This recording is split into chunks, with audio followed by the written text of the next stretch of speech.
Ideas on limits. Limits on ideas. Limits to knowing. Ideas on the limits to knowing.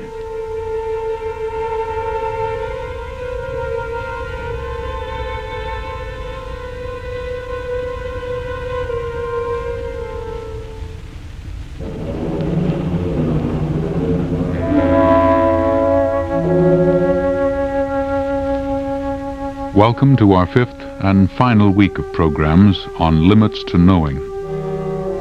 Many of the previous programs dealt, for the most part, indirectly with the philosophic aspects of the problem of limits to knowing. Tonight's program approaches the philosophic problem directly. We asked the eminent logician W.B. Quine to prepare an essay on limits for us. An essay in which he was to confront the question head-on. Are there limits to knowing?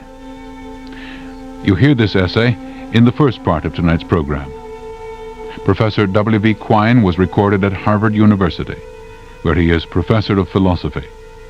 W.B. Quine is the author of many books, among them From a Logical Point of View, Word and Object, and Set Theory and Logic.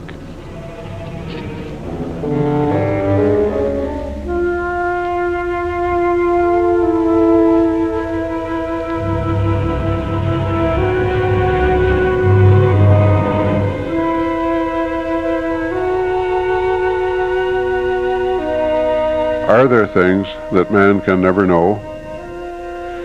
I'm going to be concerned less with giving a straight answer to this question than with examining the question and ringing changes on it. Some variants of the question admit of obvious, uninteresting answers. Obviously, there are things that man will never know. Man will never know how many cars will have entered your city between now and midnight tonight. He will never know and never care. But he could know this number if he cared enough and had the foresight to make arrangements for keeping count of the cars. The serious question, rather, is whether there are things that man could never know, however foresighted he might be in setting out observers and cameras and tape recorders and Geiger counters and other detectors. Well, we've touched up our question a little in its auxiliary verb. We're asking if there are things that man could never know. Next, the noun needs some attention. Things. We talk of knowing things. What sort of things? Stones, trees, birds, bees? No. Things is a lame word in this connection. When we ask whether there are things that man could never know, we're really asking whether there are questions that man could never answer. It's not a question of things, it's a question of questions. It's a question of questions, so it depends partly on language. To suppose there are things we can never know is to suppose, more precisely, that there are questions that we can ask in our language, but that we could never answer. Now, our language is a very rich language, and perhaps it is capable of supplying questions that man could never answer. But before we try to settle that issue regarding our language, we will do well to gain some perspective by standing off and viewing a simpler situation, the situation of a poverty-stricken language. Imagine, then, a people who have never risen to the theoretical physics of hypothetical particles, nor to set theory, or other abstract reaches of mathematics. Their language is adequate to the empirical mechanics of observable bodies, adequate to the laws of the lever and the pendulum and falling bodies and the laws of motion. It's adequate also to reporting the concrete facts of human history, and adequate to what used to be called natural history, to describing the observable traits of plants and the observable behavior of animals. These people are a practical lot, not very imaginative perhaps, but as alert and observant as you please, and pretty knowledgeable in their down-to-earth sort of way. And within their language, are there any questions that man could not answer?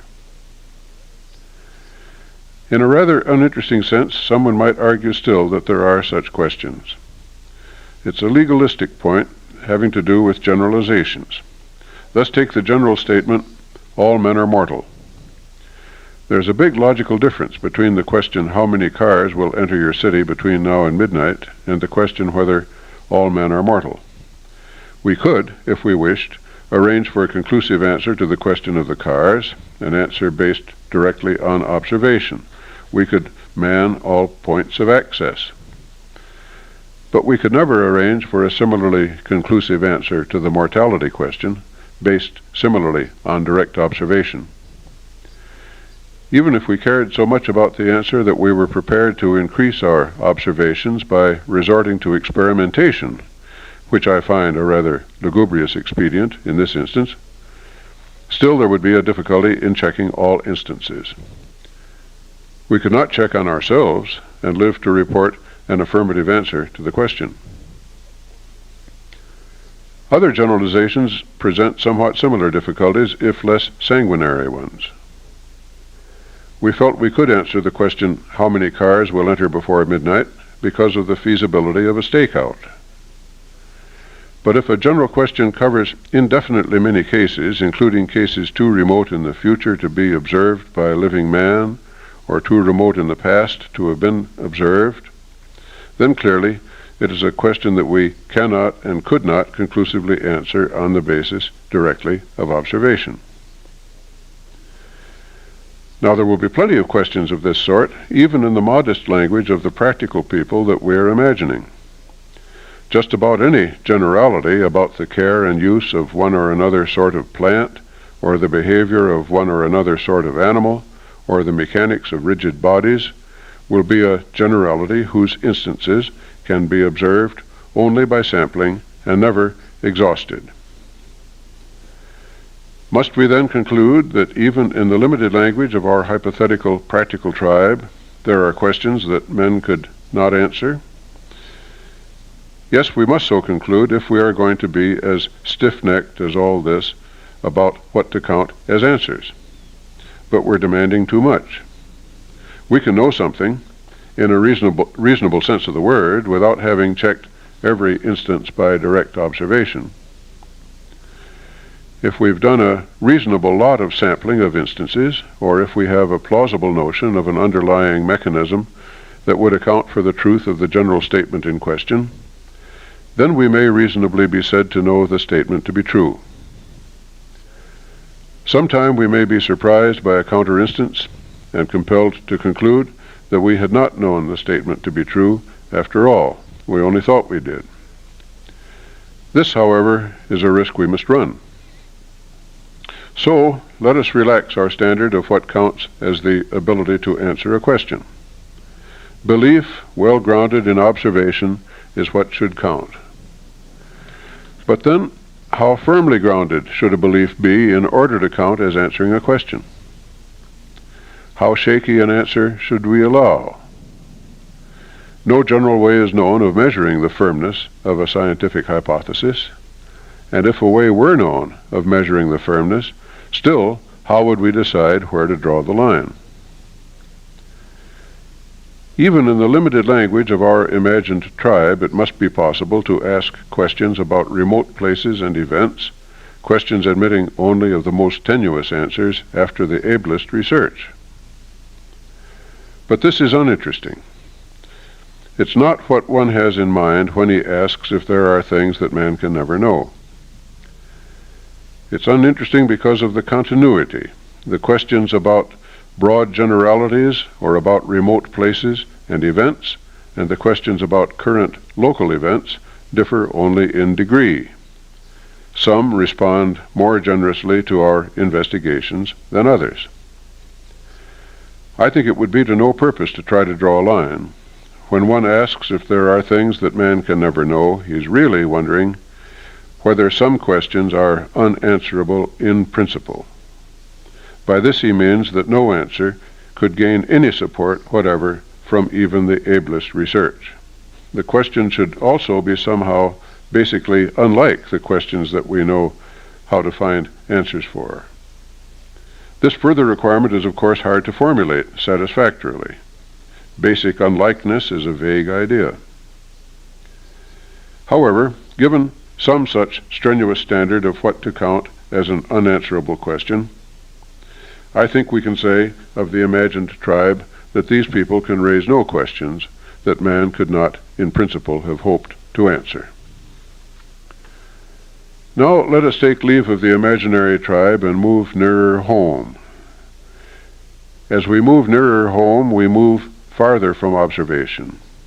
We move into a conceptual scheme of electrons, neutrinos, and other hypothetical particles that can never be directly observed, a conceptual scheme also of kinky four-dimensional space-time and of mathematical abstractions, sets, relations, functions, integers, ratios, irrational numbers, imaginary numbers, infinite numbers.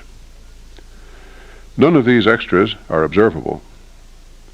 We already allowed our imaginary tribe a language that was adequate for reporting anything observable, and a good deal more. It was adequate also for expressing generalities about any matters that were individually observable.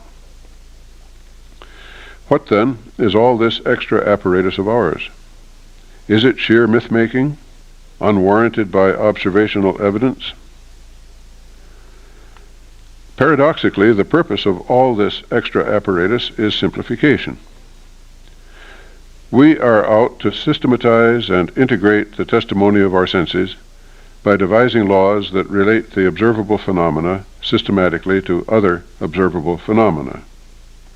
And the most systematic network of relations for this purpose turns out to be a network that links all these phenomena up with a lot of additional, unobserved, hypothetical entities that are only assumed for the purpose of integrating the system. The consequence is a rich theoretical language, rich enough, perhaps, to formulate questions that man could, in principle, never answer. For a while, let us assume that it is, so as to go on from that thought to some further ones. Afterward, I'll come back to that question. Very well, then. Granted that we, in our language, can formulate questions that man could, in principle, never answer, what are we to say of the imagined tribe that knows no such limits? We are simply to say, it would seem, that there were always these things that man could never know, but the imagined people were unable to formulate them because their language was too weak. On the other hand, it might be objected that in putting the matter thus, we are holding too parochially to the point of view of our own language. It might be objected that the low-level language was already adequate to all possible objective data after all, and that the extra richness of our language was added only to facilitate the systematization of all possible data. It might thus be objected that when we say there are things that man could never know, when we say there are questions man could in principle never answer, we are merely pointing to an effect of our own artifact. This objection gained some support from a remarkable theorem of logic due to William Craig. Consider again our rich language of scientific theory and the low-level language of the imagined tribe. We may think of the low-level language as a part of the rich language. It's a part that stays closer to observable matters. The richness of the theoretical language serves the purpose, I just now suggested, of enabling us to formulate manageably simple laws relating observations to observations. But all we care about as output of the theory, let us suppose, is its empirical output. We care about those consequences, predictions for instance, that can be expressed in the low-level language. We formulate our observations in the low-level language, we combine them with theoretical laws somewhere up in the richer language, and from the combination we deduce consequences in the low-level language. There is takeoff, flight, and landing. Now what Craig shows is that the flight into theory is logically dispensable. He shows that if we can get anywhere by plane, so to speak, we can also get there by laboriously slogging through on the ground. He shows that if you have found a way of deducing a sentence of the low-level language from other low-level sentences, together with some theoretical truths, you can then also find a way of deducing that same sentence from those same other low-level sentences, together with some further merely low-level truths. Craig shows explicitly how we can find such a ground root once we have the air root. If the deduction of the sentence from other low-level sentences and the theoretical truths is written out explicitly in symbolic logic, he shows how to find some low-level truths that can be used in place of the theoretical ones. Craig's reasoning is quite general. It does not depend on details of the low-level language and the theoretical language, nor on how we draw the line between them. Psychologically, granted, the flight into theory is indispensable. We would not find our way across the ground but for the aerial reconnaissance. On the ground, we cannot see the woods for the trees. Theory brings system. System is simplicity, and simplicity is psychologically imperative. Very well, our objector pursues, theory is our heuristic crutch. If I may descend from your soaring metaphor of flight to my limping metaphor of the crutch. So our rich language differs from the low-level language of the imagined tribe in having this heuristic crutch, this handy artifact. The objector concludes by repeating himself, saying once more that those purported questions that man could in principle never answer are merely an effect of his own artifact. Even our objector is bound to recognize that this heuristic aid has worked wonders. It has had man soaring, not limping. Man's power over nature is awesome, staggering. It's due to scientific theory, and it would have been humanly, psychologically impossible within the narrower language of the imagined tribe. But this is by the way. I have given our objector his fair share of program time. He would like us to believe, I suppose, that the atom and elementary particles and the sets and numbers and functions are unreal, mere heuristic fictions. Is he right? If we are looking for questions that man could in principle never answer, perhaps we have a shining candidate right here. Are the hypothetical particles of physics and the abstract objects of mathematics real or mere heuristic fictions? It would seem indeed that man can never know. Everything observable, everything that could be available as evidence, is expressible in the low-level language which shuns these controversial entities. Moreover, in view of Craig's theorem, all the inferential connections can in principle be held to that low level too. It's only to make the inferences easier that we venture higher. We might say of hypothetical particles and mathematical objects what Voltaire said of God, that if they hadn't existed, they would have had to be invented. Who is to say, then, whether they exist or were invented? Have we here reached the limits of knowledge, the unanswerable question? I think not. If we subscribe to our physical theory and our mathematics, as indeed we do, then we thereby accept these particles and these mathematical objects as real. It would be an empty gesture, meanwhile, to cross our fingers as if to indicate that what we are saying doesn't count. And if, rather than subscribing to our physical theory and mathematics, we were to adhere to the low-level language, then the question of the reality of the particles and the mathematical objects would simply not be there. It could not be phrased. We have to work within some conceptual scheme or other. We can switch schemes, but we cannot stand apart from all of them. It's meaningless, while working within a theory, to question the reality of its objects or the truth of its laws, unless in so doing we're thinking of abandoning the theory and adopting another. Let us then resume our accustomed stance at last within the evolving conceptual scheme that we take seriously. We are swarms of particles, swarms of medium density, making our filtered way through thinner swarms and moving erratically between other swarms as dense as or denser than ourselves. This, by our present lights, is how things are. We may learn better, but meanwhile we do what we can. Cozily ensconced, then, in these familiar old digs, let us consider again our original question about questions. Are there, from this point of view, things that man could never know?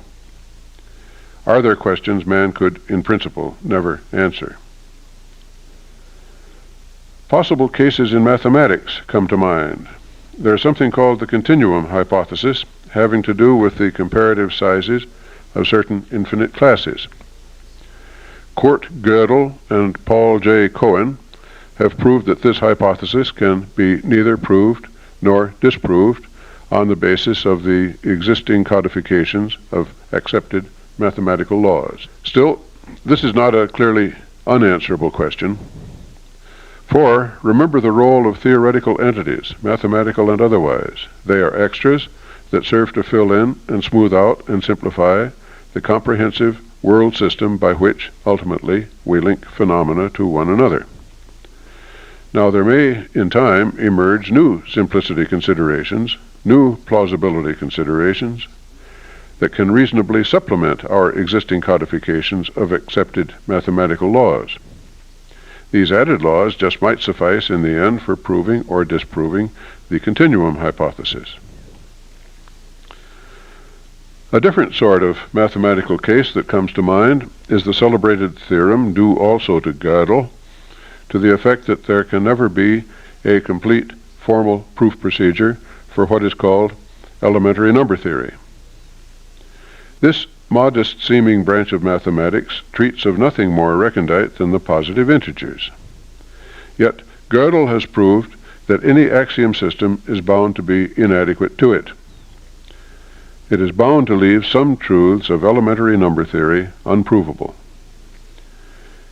Any axiom system for it will be incomplete, and so will any other method of explicit proof.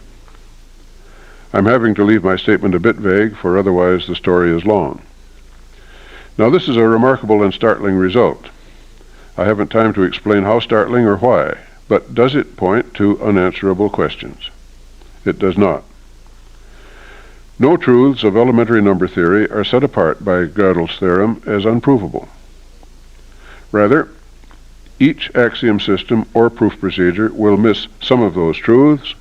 Other proof procedures can cover those or some of them and miss others. As I already suggested in connection with the continuum hypothesis, plausibility considerations can augment existing codifications of accepted mathematical laws. Gödel's theorem shows that such augmentation can never yield any one finished system in which every truth of elementary number theory admits of proof. But it does not show that any one truth of elementary number theory is forever inaccessible. Turning now to natural science, one thinks of Werner Heisenberg's principle of indeterminacy. There's a strict limit to the accuracy with which man can know the position and velocity of an elementary particle. The accuracy of position can be increased beyond a certain point only by sacrificing accuracy of velocity. Physicists tell us that this is a hard and fast limitation, a limitation in principle, not to be surmounted by any manner of observation and experiment.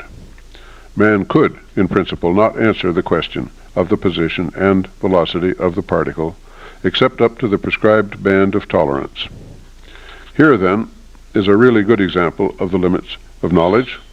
New discoveries might, of course, lead to revisions of physical theory and upset Heisenberg's indeterminacy principle. But even short of such an event, opinion is divided regarding the interpretation of the principle. Some hold that the particle has indeed its exact position and velocity, and that these are in principle inscrutable. Those physicists, then, acknowledge that we have here a straightforward example of the limits of knowledge. Other physicists hold that the particle simply has no exact position and velocity. This claim raises obvious logical difficulties, and some physicists have gone so far as to revise logical theory to accommodate them. One would hope for a less drastic remedy, but at any rate the motive is clear. There's a reluctance to assign meaning to strictly unanswerable questions. Questions, let us remember, are in language. Language is learned by people, from people, only in relation, ultimately, to observable circumstances of utterance. The relation of language to observation is often very devious, but observation is finally all there is for language to be anchored to. If a question could, in principle, never be answered, then one feels that language has gone wrong. Language has parted its moorings, and the question has no meaning. On this philosophy, of course, our central question has a sweeping answer. The question was whether there are things man could never know. The question was whether there are questions, meaningful questions, that man could, in principle, never answer. On this philosophy, the answer to this question of questions is no.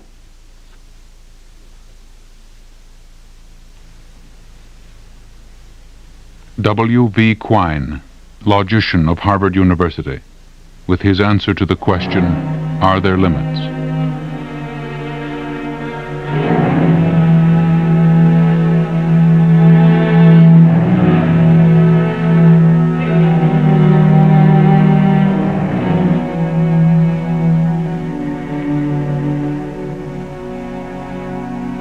In the second part of tonight's program, anthropologist Magora Maruyama discusses different kinds of logical systems and how movements, such as the ecological movement, seem to require logics totally different from our society's present one. Logics that resemble those of the Hopi and Navajo Indians. Dr. Maruyama talked with producer Paul Buckley in Washington at the meeting of the American Association for the Advancement of Science.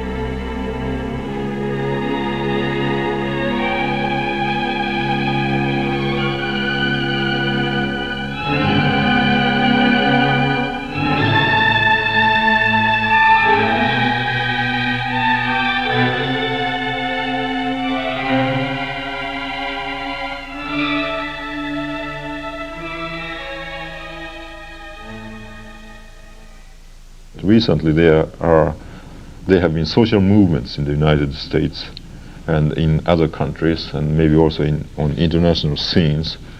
And those movements originated from quite different sources. Like in the United States, there are the ethnic movements, there is a hippie movement, and there is a ecology movement, and they originated from quite different sources. The ethnic movements originated from the oppressed poor people. The hippie movement originated from the rich kids. The ecology movement has a great deal of support among middle class and even among conservatives. Okay, and they didn't come to those movements for the same reason, and they don't understand one another very well. But the interesting part of that is they are converging into a new kind of logic.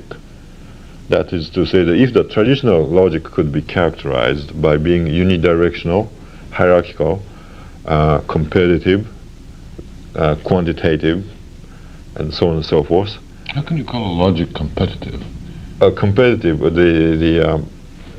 by that I mean particularly in the United States, there is the paradigm. I mean, that may be an mostly attitude, but I okay. feel to see it as, as an element of a logic. Yeah, well, this is more or less the idea that the universe can be rank ordered, or the things in the universe can be rank ordered, and if there are two things, one must be higher than the other, or equal, and so on and so forth. Okay? And uniformistic hierarchy to competitiveness. Yeah, well, because of the hierarchy and because of rankableness. And a hierarchical way of looking at the universe, so it becomes a kind of competitive deal. Yeah, and homogenistic. Now the new movements are converging into just almost the opposite kind of logic, which is non-hierarchical, interactionistic, heterogeneistic, mutualistic, relational, qualitative, contextual, and so on and so forth. Can we talk about each one of those things in a bit of detail? Yeah, okay. Actually, it's not a new invention. Some people say this is a new kind of logic, but that type of logic existed in many cultures, particularly some of the American Indian tribes, Navajos, Eskimos, and so forth, and some of the African countries. So it's not really a new logic. And the Chinese logic is something else. It's not exactly mutualistic, but it's a complementary. Maybe I can give you an example of how it is difficult for some people to switch over to the new kind of logic. And they ask the question, which came first, is very Western, because in the mutualistic logic, you don't ask that question. Things can be simultaneous and mutually reinforcing and causing one another. Okay, recently I was in Bucharest in the what is the Future Research, the International Future Research Conference. Okay, and so there is almost like a zeitgeist there. Many people came up with similar ideas that we should have more grassroots people participating. We shouldn't have this hierarchical government or the hierarchical way of controlling information. There should be more mutualistic, a no-hierarchical way of distributing information, and so forth. And so Robert Jung called it a zeitgeist. And we talked a great deal about this. And many people brought up the similar idea from different sources.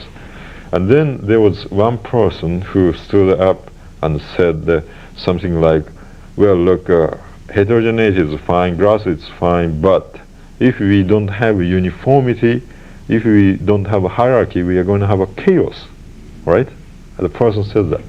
And I think this is, again, another hang-up of the Western logic. That is, if you don't have a hierarchy, you're going to have atomistic chaos.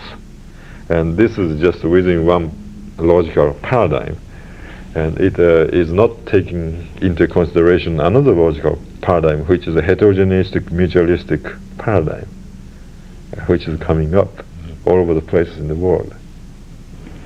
Okay. Yeah. What about mutualistic then? Mutualistic? Yeah. What do you mean by that? Okay. Maybe I can give you some example. For example, Navajo society. That's an American Indian tribe.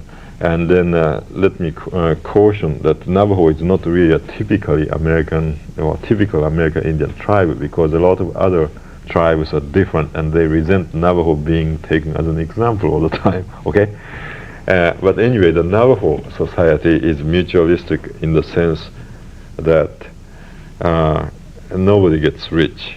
There is no idea of chief. There is nobody who directs somebody else. And the social interaction takes place quite mutualistically. And a particular good example for that is a ceremony called Sing. Okay. Sing is called for when somebody gets sick. The family calls for calls a medicine man. You're going to have a Sing. And in this particular ceremony, what happens is many people come from all over the places. And people who have a lot of food will bring a lot of food. People who have no food will bring almost no food, but everybody can eat, you see. And so that's one way of the economic distribution. You don't have to have insurance, you don't have to have social welfare, you don't have to have income taxes, and nobody is the government, and it's taken care of that way.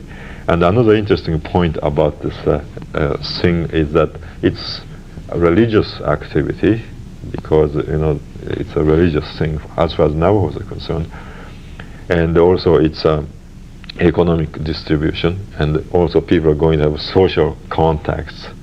There are going to be dances and this or that, a lot of things going on.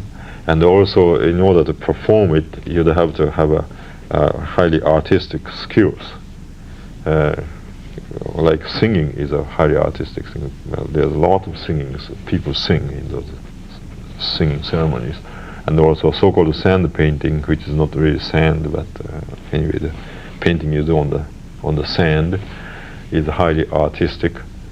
And so the whole idea of Navajo life is to enjoy harmony and beauty. Okay?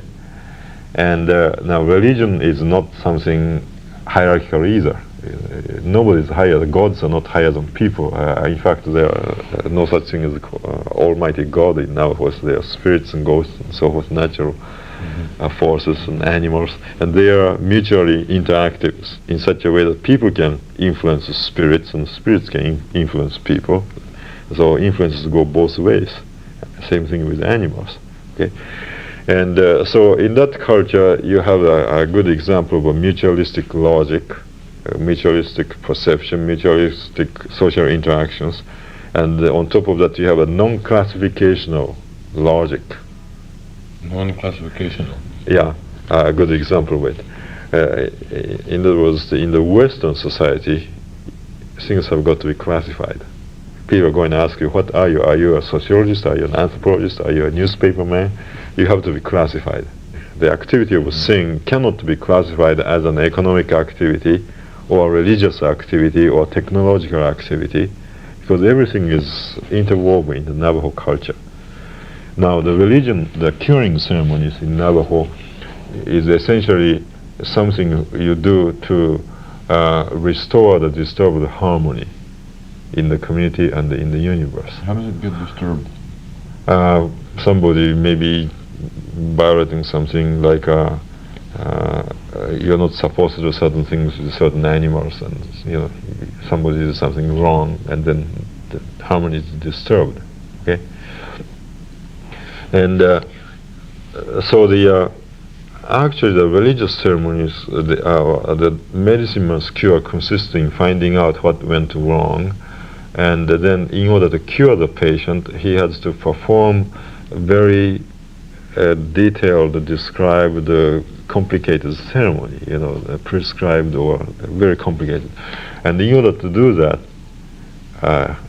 and for the purpose of doing that is to restore the harmony. So the Navajo ceremony is characterized by more or less an atmosphere of an engineer trying to fix a machine that has been broken, complicated machine that was broken. You have to follow certain ways to trace it, and then certain careful ways to put it back together. And so that's the kind of atmosphere you get in the Navajo ceremony. So you don't have this dominance of God over people, that type of feeling that you find in the Christian church, you see. And so the religion is technology, and the religion is science, and the religion is aesthetics, and everything is very much... Now, this is not necessarily, you're not going to generalize that, I don't know what we'll call it, because I hate to call it negatively by the word non-Western, because it should have a positive name as well. What shall we call it? A holistic logic? No, it's I would like to call it homogeneous. I'm sorry, the mutualistic logic. Mutualistic. Not necessarily heterogeneistic, even though there are some heterogeneistic elements in the Navajo cultures. You yourself were born and part of your education occurred in Japan. That's correct, yes. Now, how does that particular logic differ from the West and the Navajos? Because it seems to me that you do have a hierarchical situation in Japan. That's quite correct, yes. Japan has a hierarchical situation, and that is a sort of a vertical mutualism. Now, and that might sound a little bit contradictory, but what it is a company president feels obligated to the subordinates, and subordinates feel obligated to the company president.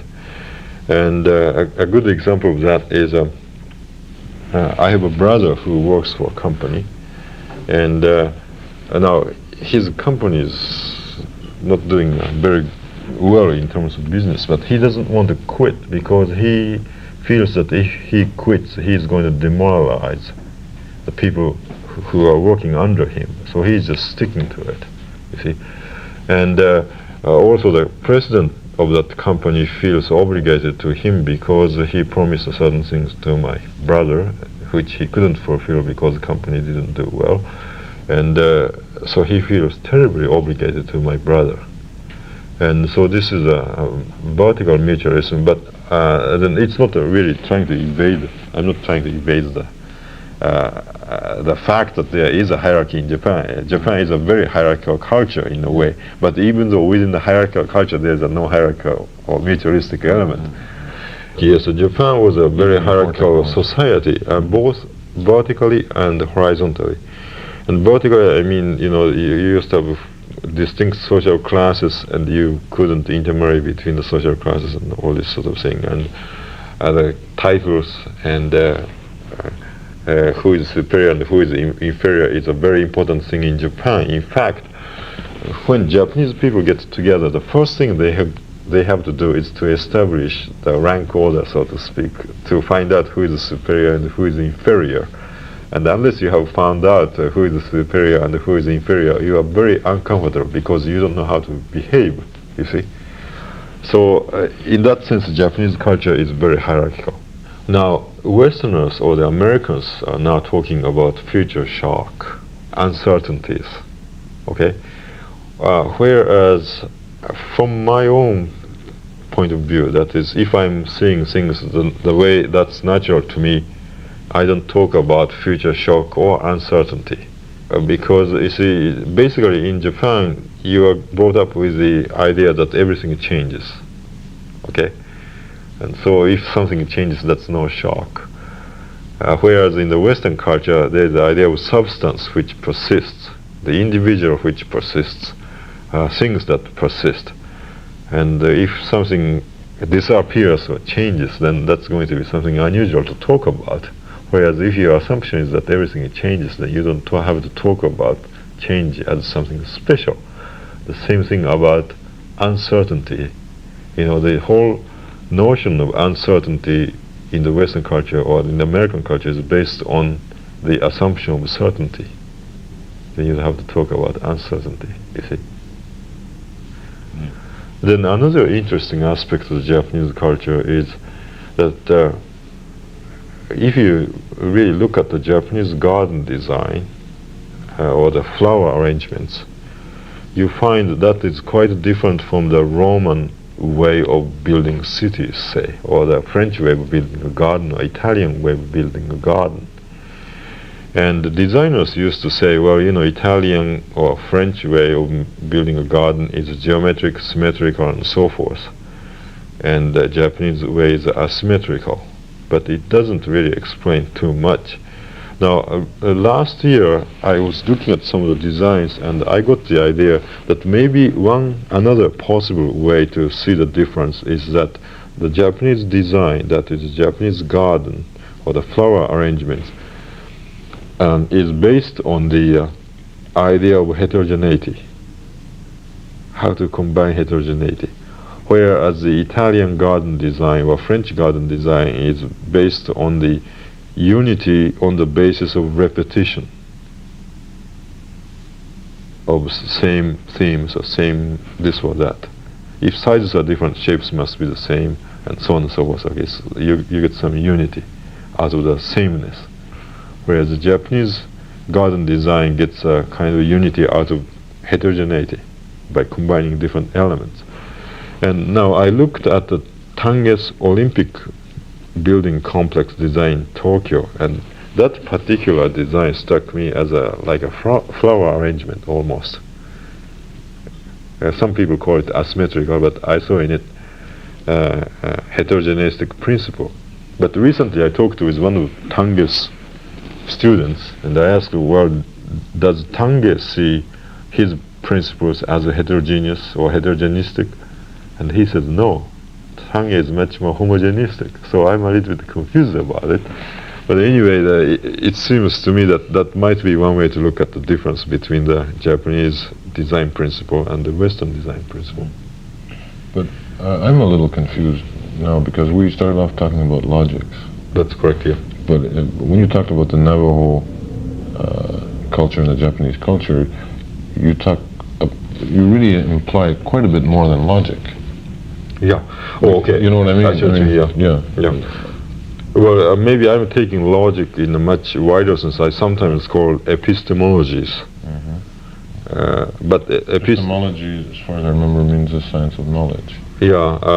But sometimes you can call it patterns of thinking. Sometimes you call paradigms, and depending on whom you're talking with. If you're talking with physicists, you talk about paradigms, or you call those differences as paradigmatic differences. Yeah. And if you are talking with anthropologists, you talk about epistemological differences. If you're talking about philosophers, you say something like logical differences. Well, let me ask that question. Are there logical differences? Well, yeah. Apart from cultural ones.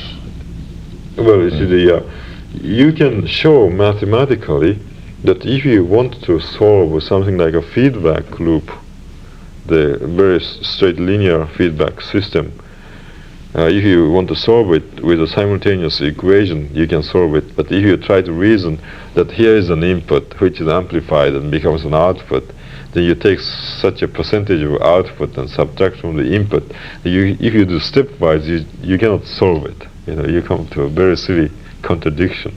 You're subtracting something bigger than the original or some kind of crazy thing. You can't solve it.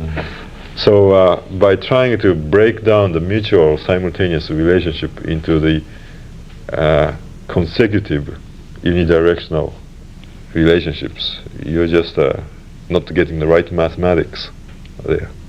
You're making some errors, which should be a logical error. So in that sense, logically then, in that sense, there are no parts really. Well, or if there are parts, they can't be isolated from the whole. When you talked about holistic, that itself is also based on the Greek logic. You see, whole parts dichotomy is based on the Greek logic. But when you talk about the relatedness, that's something else. Because holistic might sound as if you have different parts which you can just put together. You mentioned something about the Chinese culture being different again. Yeah. From both the Japanese and the Navajo. Okay.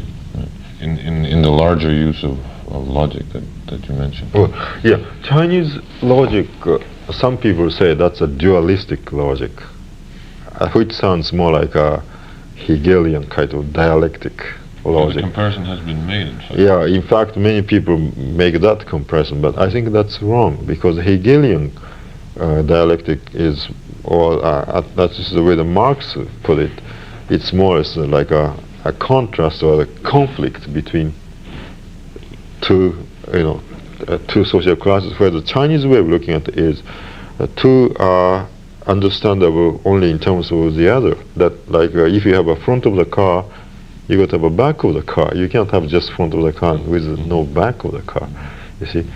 And so the way I can characterize the Chinese logic is not dualistic in the sense of conflicts between the two things, but rather the again, like my perspectives, two perspectives to the same situation.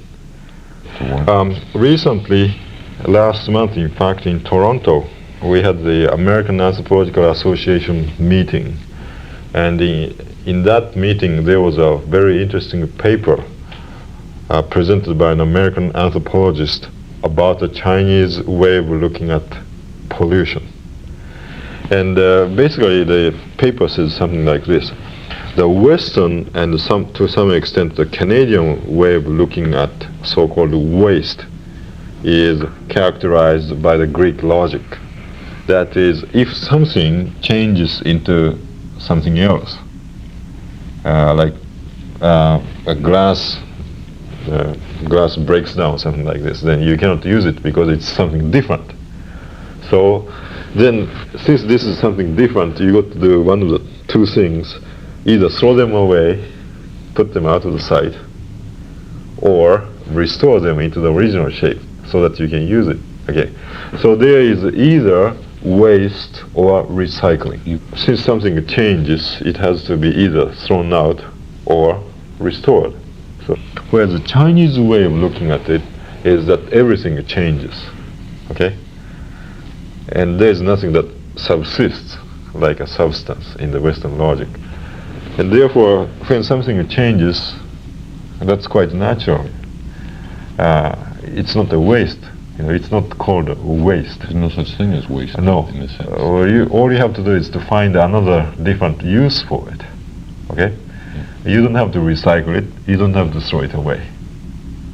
You just have to find a new use for it, which is quite a different strategy from the American way of dealing with the pollution. Okay, I gave you some example of the front side of the car and back side of the car. Yeah, right. But you see that according to the Chinese way of looking at it, selling and buying is the same activity, whereas American people say that's the opposite activity. Okay, because selling and buying is the same activity seen from two different sides. You see. And then if you ask a Chinese person what is a wife and the person would say, that's somebody who has got a husband. So you say, what husband? You say, well, that's somebody who's got a wife. And it just doesn't work in the Western logic, but it's perfectly acceptable in China, you see. Is it possible to have a view of all of these different logics that doesn't have any of the characteristics of any one of those?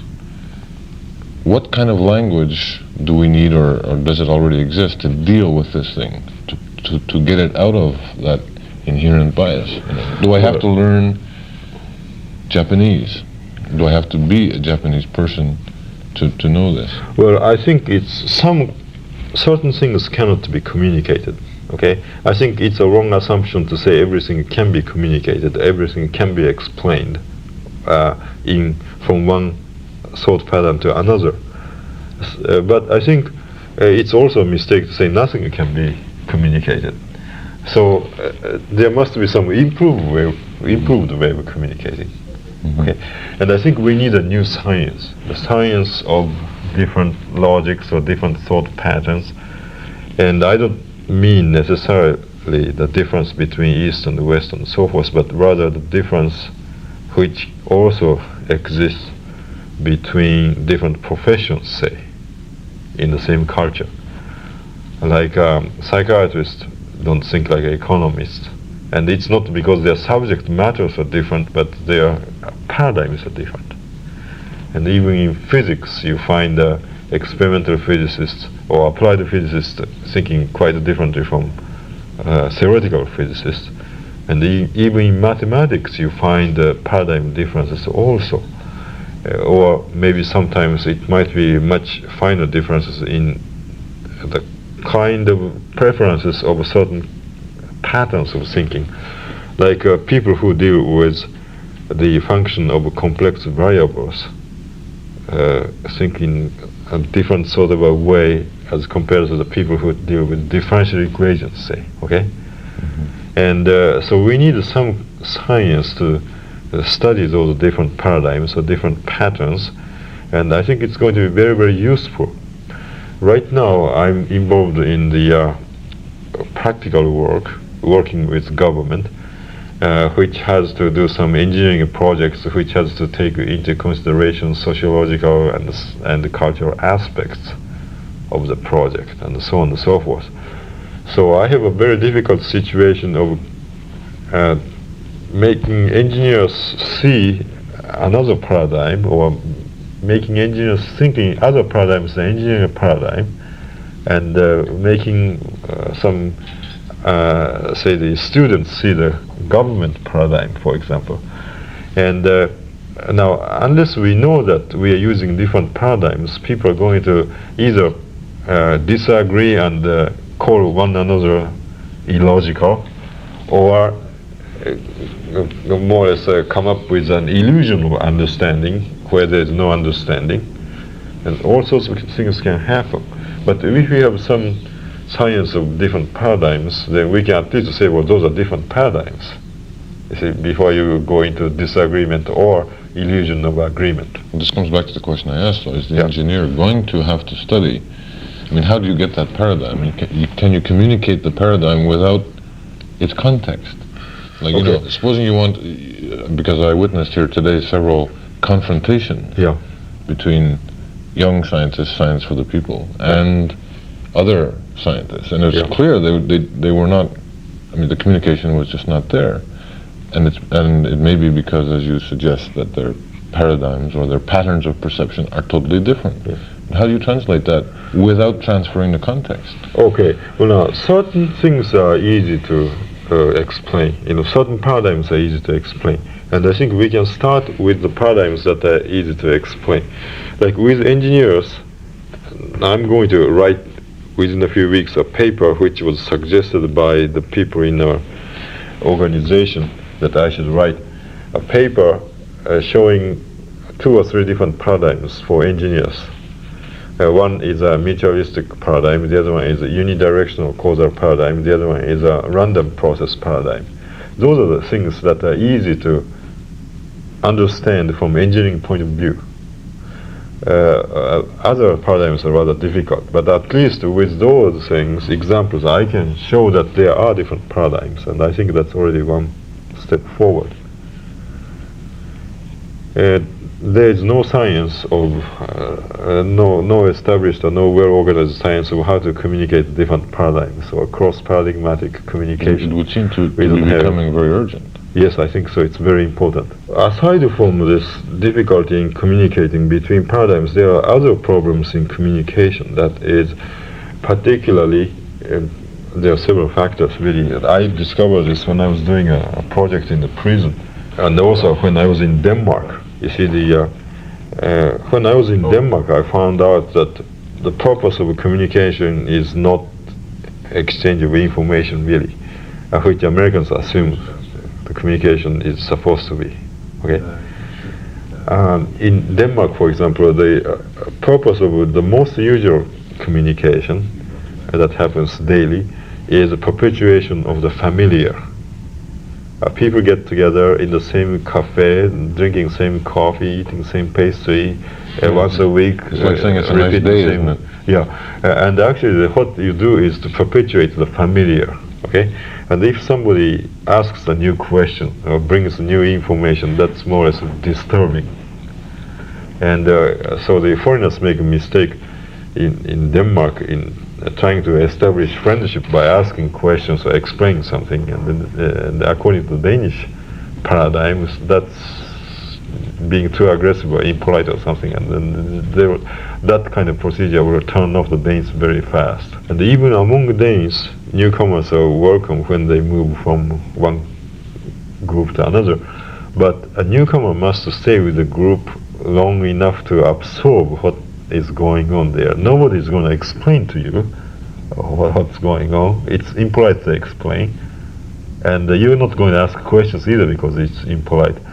So a newcomer might stay sort of green for 3 months or 6 months in Denmark, even if it's a day. You see, when a day moves from one group to another, you've got to stay green for a long time.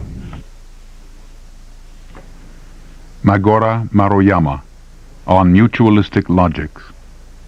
The program was produced in Toronto by Paul Buckley. Technical operation, John Hollinger.